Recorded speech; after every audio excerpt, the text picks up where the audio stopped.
The alarm bells rang across Aegis Prime Station. Admiral Kane Fletcher ran down the metal hallway, his boots making loud sounds on the floor. The lights flashed red, and everyone was moving fast. "What do we have?"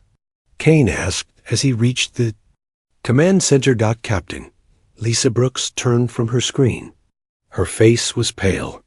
"Sir, we have contacts at the edge of our system, near Neptune. Big ones." Kane looked at the main display. Hundreds of dots filled the screen. Each dot was a ship. Enemy ships. More ships than he had ever seen in one place. "How many?" he asked. "Over 200, sir. Maybe more." They just appeared out of nowhere. Kane felt his heart beat faster. 200 ships was more than Earth's entire fleet. Much more. Dr. Elena Rodriguez ran into the room. She was breathing hard. "Admiral, we're getting signals from them. They're trying to talk to us." "Put it through," Kane said. The speakers crackled. Then a voice spoke. It was deep and cold. The words were in English, but the accent was strange.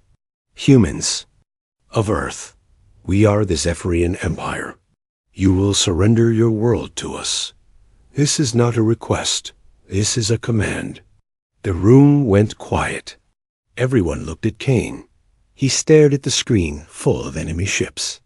"We have conquered 17 worlds." The voice continued. "Your world will be the 18th. You have 72 hours to surrender. If you do not, we will take your world by force." The signal ended. The room stayed quiet for a long minute. "Sir?" Lisa asked. Kane took a deep breath. "Get me President Carter on the line. Now."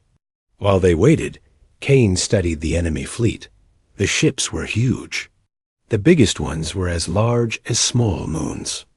They had a strange look to them. They seemed to glow with a green light. "The ships look organic," Lisa said.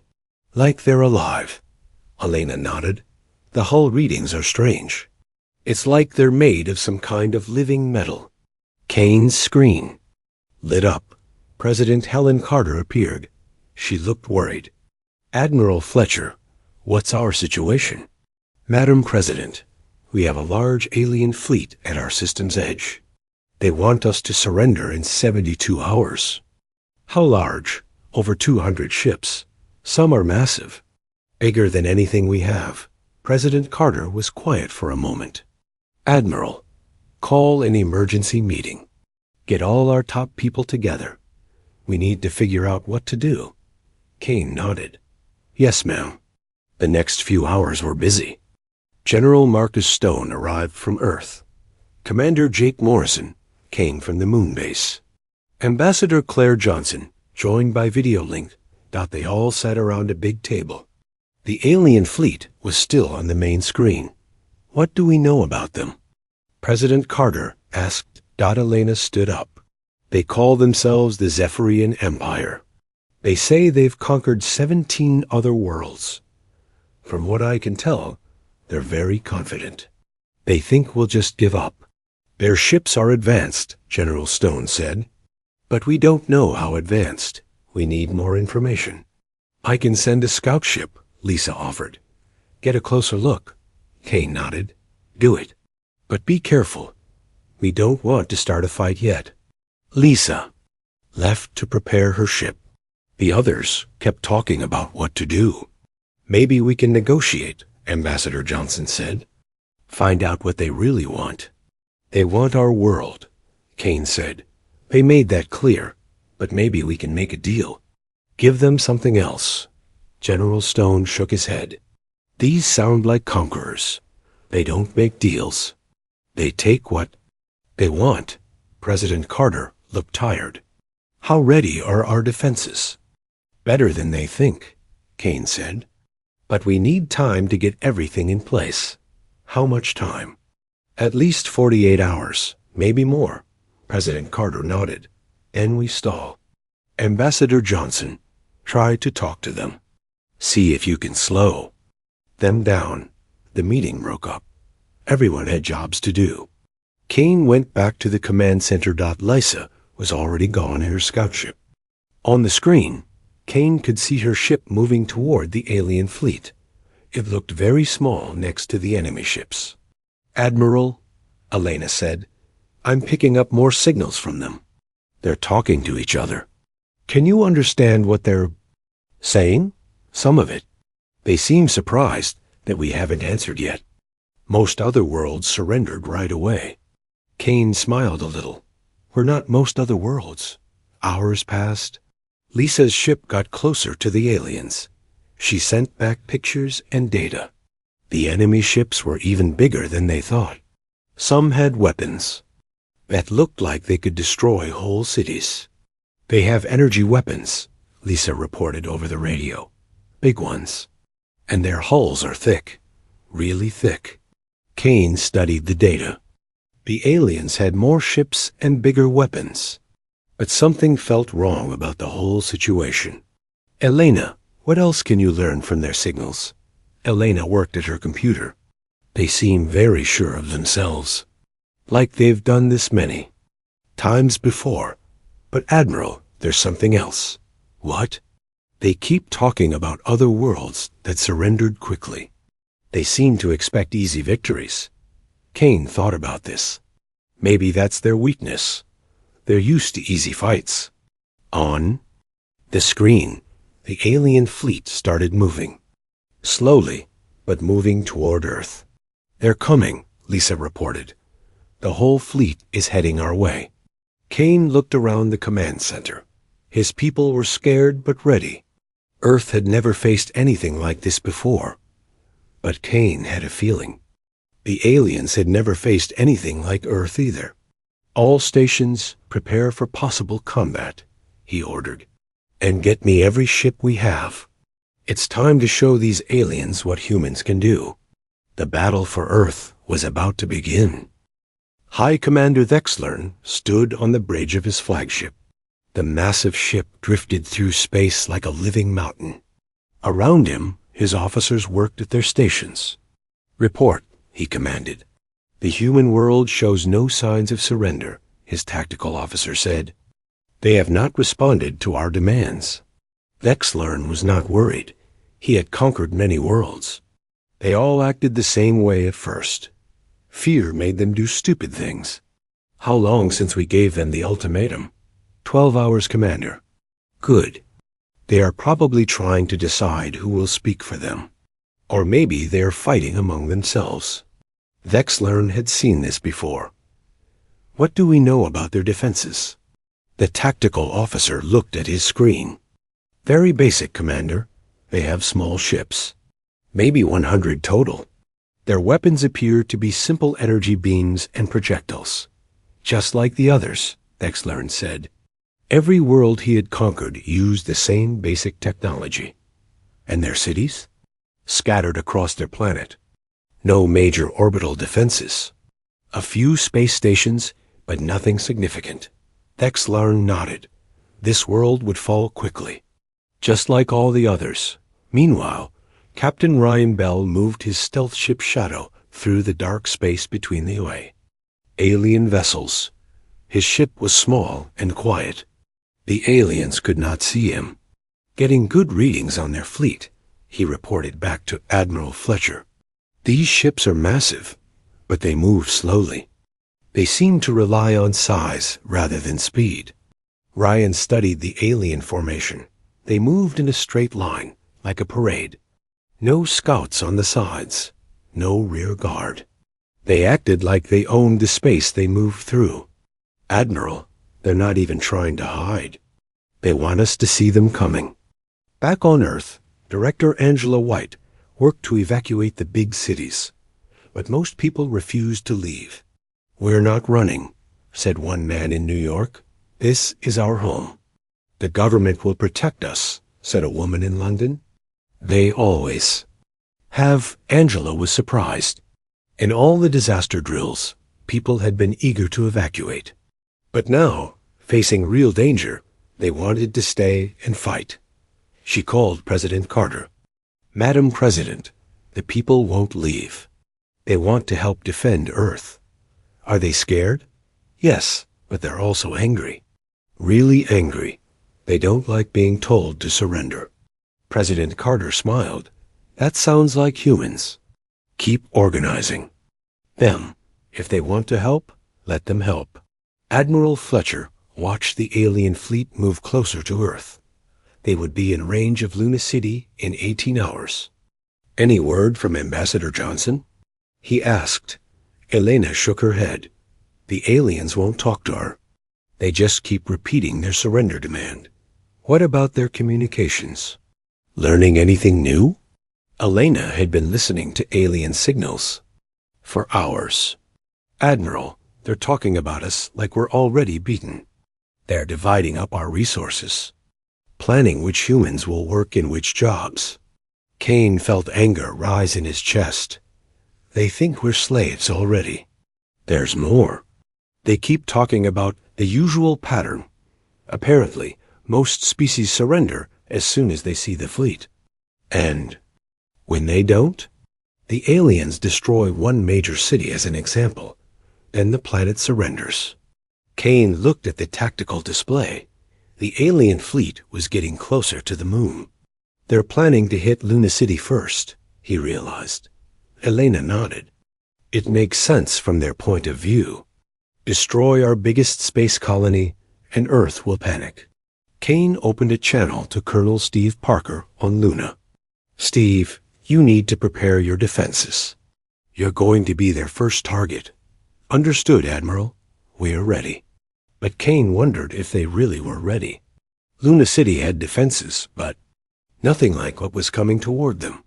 On the alien flagship, Bexlern received reports from his scouts. The humans have a colony on their moon, his officer reported. Population about 50,000. Minimal defenses. Perfect, Bexlern said. We destroy it first. The planet will see the destruction and surrender immediately. This was the pattern that always worked. Show overwhelming force. Destroy something important. Accept surrender. Move on to the next world. How long until we are in range? 16 hours, Commander. Bexlern settled back in his command chair. Soon, this would be over. Then his fleet could rest and resupply before moving on to the next system. Captain Lisa. Brooks returned from her scouting mission. Her small ship looked tiny next to the alien fleet, but she had learned important things. Admiral, their ships are big, but I don't think they're as tough as they look, she reported. What do you mean? Their hulls are thick, but they're not. Uniform. I can see weak points. Places where the organic material is thinner. Kane studied her data. Can our weapons exploit these weak points? Maybe, but we'd have to get close. Really close. General Stone joined the conversation. How close? Closer than any sane pilot would want to go, Lisa said. Kane smiled. Good thing we have pilots who aren't completely sane. Dr. Rodriguez made another discovery in the alien communications. Admiral, they keep mentioning something called client species. I think these are the other worlds they conquered. What? About them? The client species are required to provide ships and crews for the Zephyrian fleet. Some of those ships out there might not be crewed by Zephyrians. Kane thought about this. So some of their crews might not want to be there. Exactly. They might not fight as hard as the main Zephyrian ships. This was useful information. But Kane still faced the same problem. The alien fleet was huge, and Earth's fleet was small dot unless ... Kine looked at the tactical display again. The aliens were moving in a straight line toward Luna. They expected no resistance. They were not ready for a real fight. Elena, can you break into their communication system? Maybe. Why? Because I want to send them a message. A real message. Not the kind they're expecting. Elena worked at her computer. After an hour, she looked up. I'm in. What do you want to tell them? Kane thought for a moment. Then he smiled. Tell them this. Earth does not surrender. We never have, and we never will. If they want our world, they'll have to take it. And that won't be as easy as they think. Elena sent the message. Across space, it reached the alien fleet. On the Zephyrian flagship, the communications officer looked confused. Commander, we have received a response from the humans. Good, Dexlern said. Are they ready to surrender? No, sir. They are refusing to surrender. They say we will have to take their world by force. Dexlern was quiet for a moment. This was unusual. Most species begged for mercy by now. No matter, he finally said. We will show them what happens to worlds that resist the Empire. Prepare to attack their moon colony. But deep down, Dexlern felt something he had not felt in years. A small bit of uncertainty. These humans were acting differently than other species. Maybe they would be different in other ways too. The attack on Luna City began at dawn, Earth time. High Commander Dexlern watched from his flagship as his assault ships moved toward the human moon colony. Begin the demonstration, he ordered. 20 Zephyrian attack ships opened fire on Luna City. Green energy beams shot through space toward the colony's outer buildings.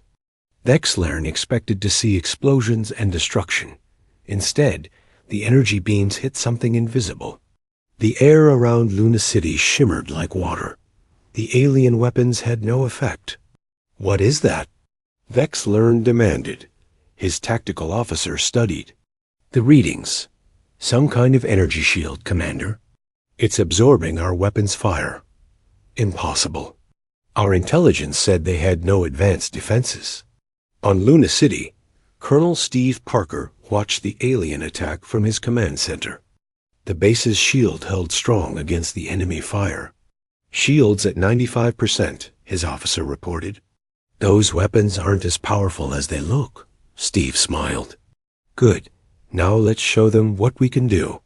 Hidden weapon platforms rose from the lunar surface. They had been disguised as mining equipment and research stations. Now they revealed their true purpose. All batteries fire. Steve commanded. Dozens of human weapons opened fire on the alien ships. The aliens had expected easy targets. Instead, they found themselves under heavy attack. The first alien ship exploded in a ball of fire. Then the second. The remaining attack. Ships tried to retreat, but Luna's weapons were faster. On the alien flagship, Dexlern stared in shock. In less than 5 minutes, he had lost half of his assault force. How is this possible? He asked. Commander, the humans have been hiding their weapons. Our intelligence was wrong. Dexlern felt angry. And for the first time in many years, he felt worried. Admiral Fletcher watched the battle from Aegis Prime. Luna City's defense was working perfectly. Phase 1 complete, he reported to President Carter. The aliens know we can fight back. What's Phase 2? The President asked. We show them we can do more than defend. Kane opened a channel to Captain Lisa Brooks. Lisa, take your squadron and hit their flanks. Show them how fast we can move. With pleasure, Admiral. Lisa led 12 human fighters toward the alien fleet. The human ships were tiny compared to the alien vessels, but they were much faster. The Zephyrian ships tried to target the human fighters, but the small ships moved too quickly. They darted between the large alien vessels like birds flying through a forest. I can't get a lock on them, the alien weapons officer reported. They're too fast, another officer said. Our targeting systems can't keep up. Lisa's fighters attacked the alien ships from all directions. They hit weak points that Lisa had identified during her scouting mission. The organic hulls of the alien ships began to crack and burn. 3 more alien ships exploded. The rest of the fleet tried to close ranks, but the human fighters were already gone. Commander, the tactical officer said to Dexlern, we have lost 8 ships. The humans are using tactics we have never seen before. Dexlern was confused. Every other species had fought the same way. They built big ships and tried to match the Zephyrian fleet ship for ship. They always lost because the Zephyrians had more ships, but these humans were different. They used small, fast ships. They attacked and disappeared before the Zephyrians could respond. Send more ships, Nextlarn ordered. Overwhelm them with numbers. But Admiral Fletcher was ready for this. He had been studying the alien fleet for hours. He knew how they would react. All ships execute Plan Delta, he commanded. The human fleet split into small groups. Each group attacked a different part of the alien formation. The Zephyrians found themselves fighting battles in dozens of different places at once. Dr. Rodriguez monitored alien communications during the battle. What she heard surprised her. Admiral, the aliens are confused. They keep asking their commanders what to do. They've never faced this kind of fighting before. What do you mean? They're used to big battles between fleets. Ship against ship. They don't know how to fight against small groups that attack and run away. Kane realized something important. They're not used to fighting. They're used to intimidating. Exactly. Most species surrender before any real fighting happens. Commander. Jake Morrison joined the battle with the Earth Defense Fleet.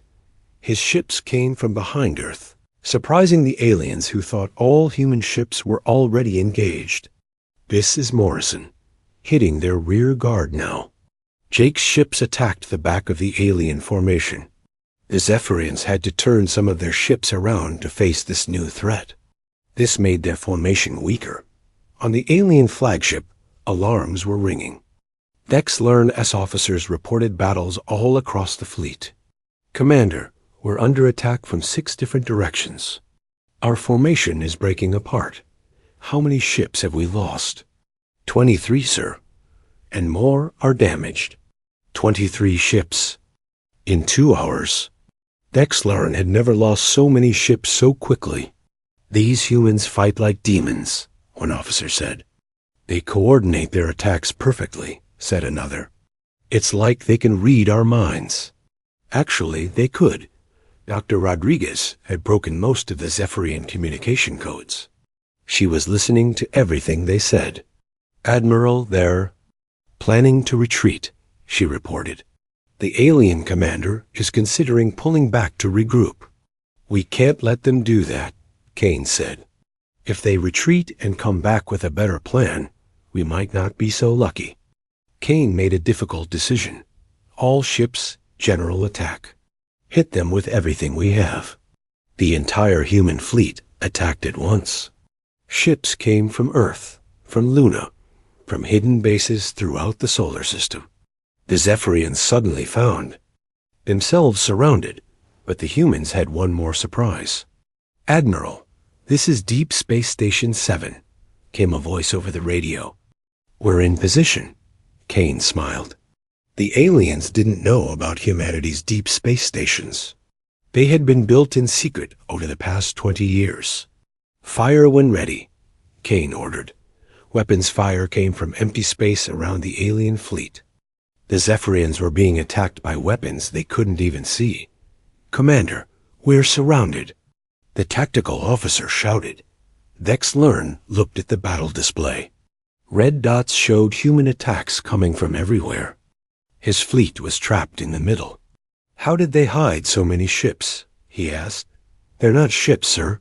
They're fixed weapon platforms, hidden throughout this system. Dexlern realized the truth. The humans had been preparing for this battle for years, maybe decades. They had turned their entire solar system into a trap. Commander, we've lost 47 ships, nearly a quarter of our fleet. Dexlern had never lost so many ships in a single battle, not in his entire career. Sir, recommend. We retreat and call for reinforcements. But Dexlern's pride wouldn't let him retreat.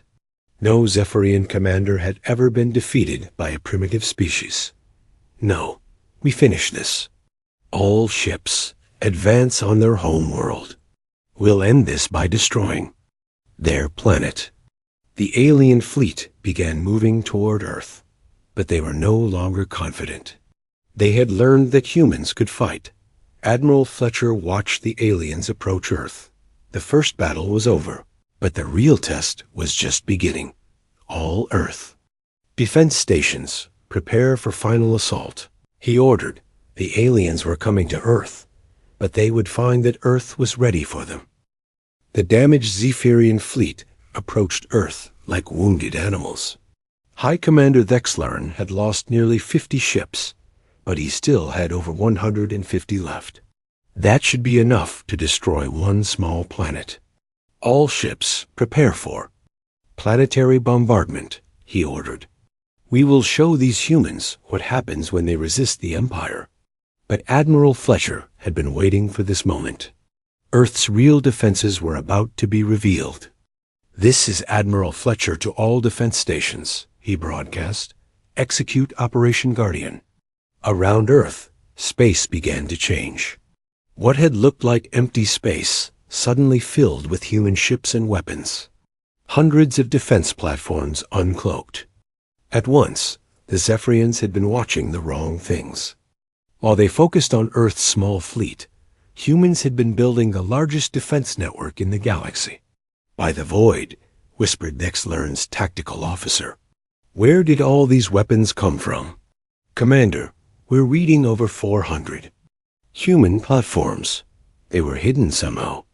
Thexlarn stared at the display. The humans had made their entire planet into a fortress. Captain Ryan Bell led the first wave of Earth's counterattack. His stealth ships appeared from nowhere, hitting the alien fleet's flanks. This is Bell, beginning attack run. These aliens are about to learn why you don't threaten Earth. His ships moved like ghosts through the alien formation. The Zephyrians couldn't track them until it was too late. More alien ships exploded. The survivors tried to return fire, but the human ships were already gone. On Earth, General Marcus Stone coordinated the ground-based defenses. Massive weapons rose from mountains and ocean floors. The aliens were being shot at from the planet itself. All surface batteries fire at will, he commanded. Energy beams shot up from Earth toward the alien fleet. The Zephyrians had expected to attack the planet. Instead, the planet was attacking them. Dr. Rodriguez worked at her station, jamming alien communications. The Zephyrians couldn't coordinate their attack because they couldn't talk to each other. Admiral, I'm blocking their command signals. They can't work together anymore. This was the humans' greatest advantage. While the aliens relied on individual ships fighting alone, humans worked as one big team. Commander Jake Morrison brought reinforcements from the outer system. Ships that had been hiding near Jupiter and Saturn joined the battle. This is Morrison with the Jupiter fleet. We're coming in from the north. Don't shoot us by mistake. The alien fleet found itself completely surrounded. Everywhere they looked, human weapons were firing at them. Colonel Steve Parker on Luna City watched the battle with satisfaction. Admiral, their formation is breaking apart. They don't know which way to turn. The Zephyrians were learning a hard lesson. Humans had been preparing for this day for decades. Every weapon had been planned. Every position had been chosen carefully. But Thexlarn had one last desperate plan. All ships ramming speed, he ordered. We'll crash into their planet. If we can't conquer it, we'll destroy it. Several alien ships began diving toward Earth's atmosphere. But the humans were ready for this too. Interceptor fleet, launch now. Admiral Fletcher commanded. Hundreds of small human ships rose from Earth. They were unmanned and moved incredibly fast. Each one was designed for one purpose: to stop ships from reaching Earth. The interceptor ships crashed into the diving alien vessels. Both ships exploded in each collision. But there were more human interceptors than alien ships. Sir, we can't reach the planet, an alien pilot reported. They're stopping us with suicide ships. Thexlarn was running out of options. His fleet was being destroyed piece by piece. The humans seemed to have an answer for everything. Then Dr. Rodriguez made an important discovery. Admiral, I'm picking up signals from some of the alien ships. They're not Zephyrian signals. What do you mean? Remember the client species? Some of those ships are crewed by aliens the Zephyrians conquered, and they're not happy about fighting. U.S. Kane realized this was an opportunity. Can you contact them directly? I think so. Give me a few minutes. Elena worked quickly to establish contact with the non-Zephyrian ships. When she succeeded, she heard something unexpected. Human ships, this is Captain Vex of the Altarian vessel Dawn's Hope. We do not wish to fight you. We were forced to join. This fleet. Kane grabbed the microphone. Captain Vex, this is Admiral Fletcher of Earth Defense. Are there others like you? Yes, many of us are here against our will. The Zephyrians conquered our worlds and forced us to serve them. This changed everything.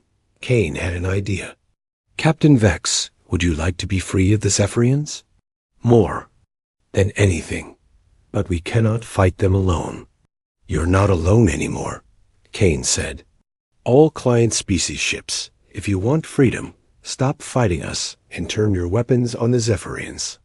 What happened next shocked everyone, including me. Humans, dozens of alien ships suddenly stopped attacking Earth. Instead, they turned and began firing on the Zephyrian ships. What is happening? Vexlern screamed. Why are our client ships attacking us? Commander, the humans have convinced them to rebel. The Zephyrian fleet was now fighting two enemies, the humans and their own former allies. Ships that had been part of their fleet minutes before were now shooting at them. The rebellion spread quickly. More and more client species ships joined the revolt against their Zephyrian masters. This is Captain Zara of the Kepler Defense Force, came another voice. The Zephyrians destroyed our homeworld cities and enslaved our people. We have waited years for revenge. Soon, the Zephyrians were outnumbered by their own rebelling fleet. Admiral Fletcher watched in amazement as the alien fleet tore itself apart. I've never seen anything like this, Captain Brooks reported from her fighter. They're fighting each other more than they're fighting us. Vexlern's flagship was now surrounded by enemy ships. Some were human, but many were ships that had served in his own fleet hours before. Commander, we must retreat, his tactical officer urged. We cannot win this battle, but it was too late to retreat. Human ships blocked every escape route. The rebelling client species ships made sure no Zephyrian vessel could leave. Surrender, came Admiral Fletcher's voice over the radio. You are defeated. Order your remaining ships to stand down. Vexlern looked around his bridge. His officers were scared and defeated. Half his fleet was destroyed. The other half was rebelling against him. For the first time in his long career, a Zephyrian commander was forced to admit defeat. Human Admiral, he said slowly, we surrender. The battle for Earth was over, but the war for the galaxy was just beginning. All across space, the news spread quickly. The mighty Zephyrian Empire had been defeated by a single human world. Species that had been enslaved for centuries began to hope for freedom. Admiral, Fletcher opened a channel to all ships in the system. This is Admiral Fletcher to all vessels. The battle is over. Medical ships will assist anyone who needs help, including former enemies. Today, we fought for Earth. Tomorrow, we fight for freedom for all species. On his dying flagship, Vexlern listened to the human admiral's words. He had underestimated these humans completely.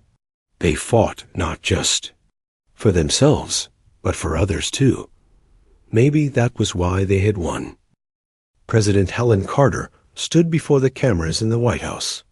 The whole galaxy was watching. News of Earth's victory had spread to every corner of known space. People of Earth, and all beings who fight for freedom, she began. Today, We send a message to anyone who would threaten innocent worlds. We will not allow it." Behind her stood Admiral Fletcher, General Stone, and other military leaders. They looked tired but determined. The Zephyrian Empire thought they could add Earth to their list of conquered worlds. They were wrong. But we did not fight alone. We fought alongside species that had been enslaved by the Empire. Together, we won. The President paused, looking directly into the camera. "Today, I announce the formation of the Terran Alliance. Any species that wants freedom and peace is welcome to join us. We will protect each other." High Commander Vex Lern watched the broadcast from his prison cell on Aegis Prime. The humans had treated him and his surviving crew well, despite what they had tried to do to Earth. Admiral Fletcher visited him later that day. "Your empire is falling apart," Kane told him. 17 worlds have declared independence in the past week. More are joining them every day. Vex Lern nodded sadly. "I know. We held our empire together through fear. Once that fear was gone, your client species are free now. Most of them are grateful. They're helping us find other worlds the Empire conquered." "What will happen to me?" Vex Lern asked. Kane considered the question. "That depends on you. Are you willing to help us bring peace to the galaxy?" The former commander looked up in surprise. "You would trust me?" "Trust is earned. But everyone deserves a chance to choose a better path." Meanwhile, Captain Ryan Bell led the first Terran Alliance fleet to the Kepler system.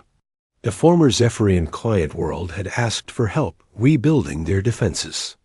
"This is Captain Bell to Kepler Control. We're here to help, not to conquer." "Captain." Zara met them at the edge of the system. Her ship had been badly damaged in the battle at Earth, but her crew had repaired it during the journey home. "Captain Bell, welcome to Kepler. Our people are eager to meet the humans who gave us back our freedom." Ryan smiled. "We're honored to be here. Let's get to work." Dr. Rodriguez had become the Alliance's chief translator. She worked day and night to communicate with all the different species joining the Alliance. "Admiral, we now have 43 species in the Alliance," she reported to Fletcher. "More are asking to join every day." "What about the remaining Zephyrian worlds?" Kane asked. "Most are asking for peace treaties. They don't want to keep fighting now that their client species have left them." The galaxy was changing faster than anyone had expected. The Zephyrian Empire had collapsed in less than a month. Hundreds of worlds were free for the first time in centuries, but freedom brought new challenges. General Stone worked with Alliance engineers to help rebuild destroyed worlds. Many planets had been strip-mined by the Zephyrians. Others had been used as slave labor camps. "It's going to take years to fix all the damage," he reported to President Carter. "Maybe decades." "Then we'd better get started," she replied. That Captain Lisa Brooks led exploration missions to find worlds that needed help. Her small, fast ships were perfect for scouting missions. "Admiral, I found 3 more worlds that were abandoned by the Zephyrians. The people there are in bad shape. They need food and medical supplies." Kane nodded. "Send them everything they need, and ask if they want to join the Alliance." Colonel Steve Parker turned Luna City into a training center for Alliance military officers. Species from across the galaxy came to learn human military tactics. "The key is cooperation," he taught his alien students. "Individual ships can be defeated, but when many ships work together, they become unstoppable." Ambassador Claire Johnson worked to establish diplomatic relations with every world in the Alliance. It was not easy. Many species had been enemies of each other before the Zephyrians conquered them. The Altarians and the Vega colony have been at war for 200 years, she explained to President Carter. Now they have to work together in the Alliance. "Can you help them make peace?" "We're trying." The humans seem to be good at bringing different groups together. Commander Jake Morrison led the Alliance fleet to the old Zephyrian capital world. The planet had surrendered without a fight when the Empire collapsed. "This is Morrison to Zephyr. Prime, we come in peace. We want to talk." The response surprised him. "Commander Morrison, this is Premier Kell of the new Zephyrian Republic. We welcome the Alliance fleet. We wish to negotiate our surrender and ask for mercy." Jake had expected to fight. Instead, he found a planet ready to change. "Premier Kell, the Alliance doesn't want your surrender. We want your cooperation. Can your people live in peace with others? That is what we hope to learn. The old Empire taught us only conquest. We want to try a different way." Dr. Rodriguez made another important discovery while studying Zephyrian records. "Admiral, I've found something interesting. The Zephyrians weren't the first empire in this galaxy. There have been others. All of them fell eventually. What happened to them? They all made the same mistake. They grew too big and couldn't control all their worlds. But there's something else. According to these records, there are other galaxies. Out there, with other empires." Kane felt a chill. "Are you saying more invaders might come?"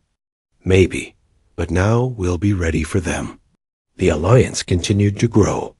Within 6 months, over 100 worlds had joined. Former enemies worked together to build a better galaxy.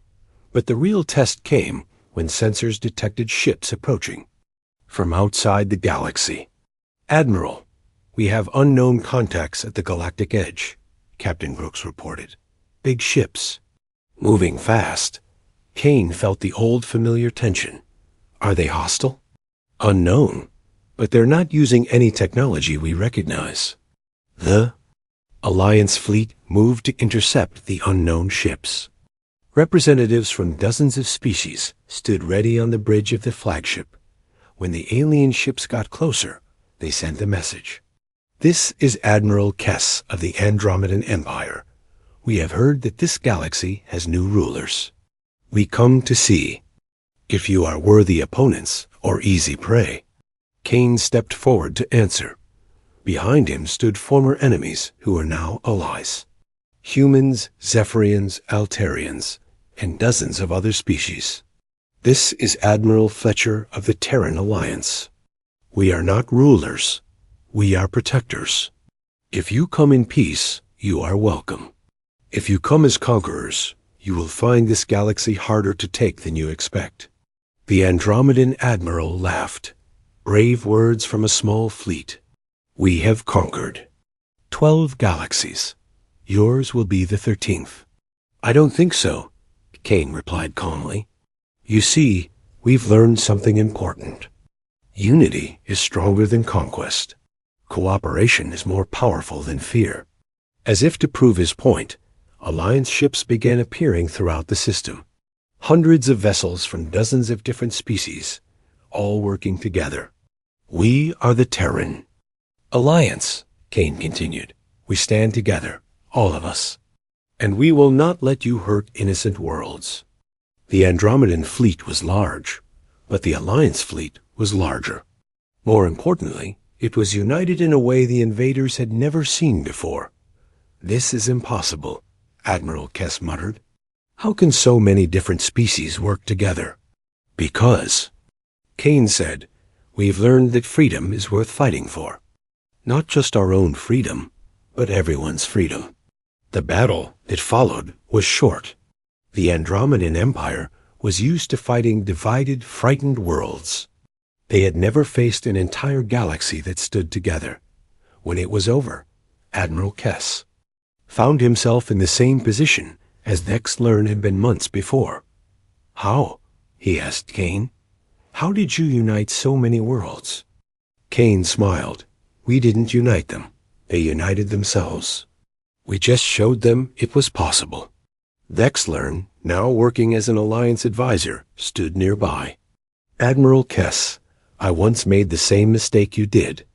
I thought conquest was strength. These humans taught me that protection is true strength. As news of the second victory spread, more empires sent ambassadors instead of invasion fleets. The galaxy had become too strong to conquer. President Carter addressed the Alliance Council on the first anniversary of Earth's victory. 1 year ago, we faced our darkest hour. Today, we celebrate not just our survival, but our transformation. We have become something new, not an empire, but a family of free worlds. Admiral Fletcher looked out at the stars from his flagship. Somewhere out there, other worlds were joining the Alliance every day. The galaxy was finally at peace. Captain Vex, whose rebellion had helped win the first battle, now commanded his own Alliance squadron. Admiral Fletcher, this is Dawn's hope. All sectors report peaceful. No threats detected. Thank you, Captain. All ships maintain patrol. Remember, we don't fight to conquer. We fight to protect. The Terran Alliance had become what the Zephyrian Empire never could be.